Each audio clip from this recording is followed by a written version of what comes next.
Olá, tudo bem? Estamos começando mais uma aula de matemática. Hoje estamos fechando os nossos conteúdos do sétimo ano. Vamos ver o nosso último conteúdo do ano, que é razão e proporção.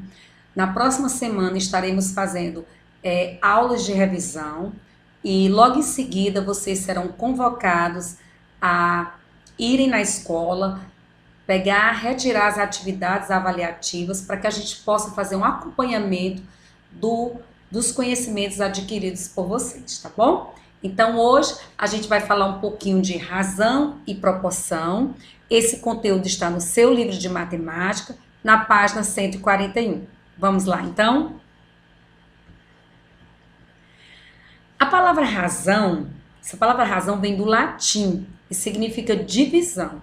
Todas as vezes que alguém pedir para você calcular a razão de um número pelo outro, significa que eu vou dividir esse número pelo outro. A gente pode representar aí a razão de A sobre B. É como se eu estivesse dividindo um número pelo outro. Então, razão significa divisão, certo? E aí eu vou colocar um exemplo para vocês. Uma orquestra, ela é formada por 40 homens e 30 mulheres. Qual é a razão entre o número de homens e o número de mulheres? Então, se você está observando que a gente tem 40 homens e 30 mulheres, como é que a gente pode representar a razão entre o número de homens e o número de mulheres? A gente pode representar colocando 40 sobre 30. Por que eu vou colocar 40 primeiro? Porque primeiro eu pedi o número de homens e depois o número de mulheres. Agora, se de repente eu tivesse dado essa mesma situação, problema, e pedisse qual era a razão entre o número de mulheres e o número de homens. Então, você ia colocar como? Eu ia colocar 30 sobre 40, porque eu quero primeiro o número de mulheres, em seguida o número de homens. Então, é dessa forma que você representa a razão de duas grandezas, certo?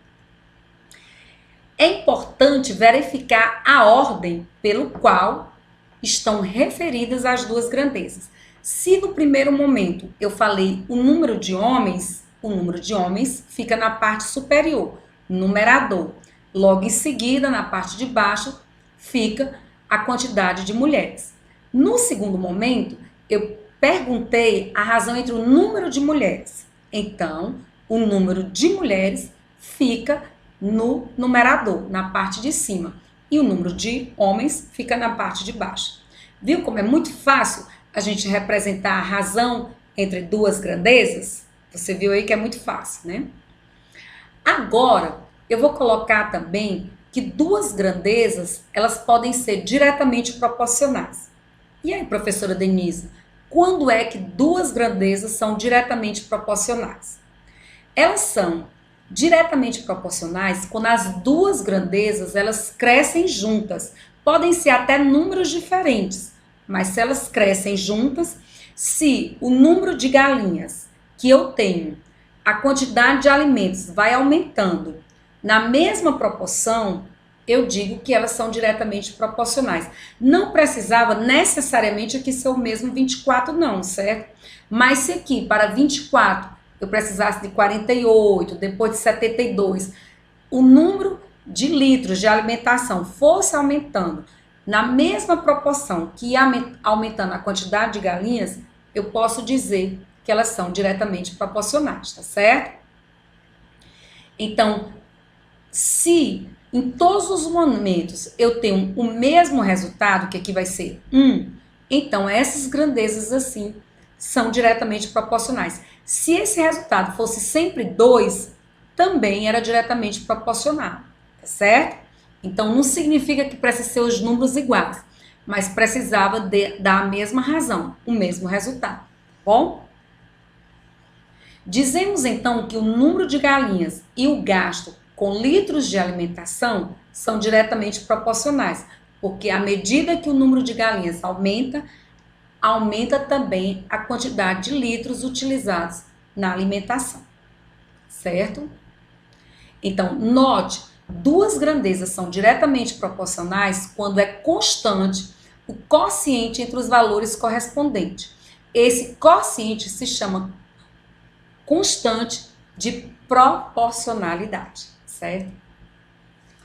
Agora, vamos entender quando é que duas razões elas são proporcionais. Ó. A gente chama isso aqui de meios e aqui de extremos, tá certo? Se eu multiplicar 4 vezes 21, dá 84. Se eu multiplicar 7 vezes 12, dá 84. Então, é proporcional? É. Por quê? Porque os meios são iguais aos extremos. Então, duas razões são proporcionais quando eu multiplicar os meios e der exatamente o valor dos extremos. Professora, não entendi, não sei o que são os meios. Os meios são esses dois números. Ó. Se eu multiplicar 4 vezes 21, dá 84. Se eu multiplicar 7 vezes 12, dá 84. Então, isso é uma proporção.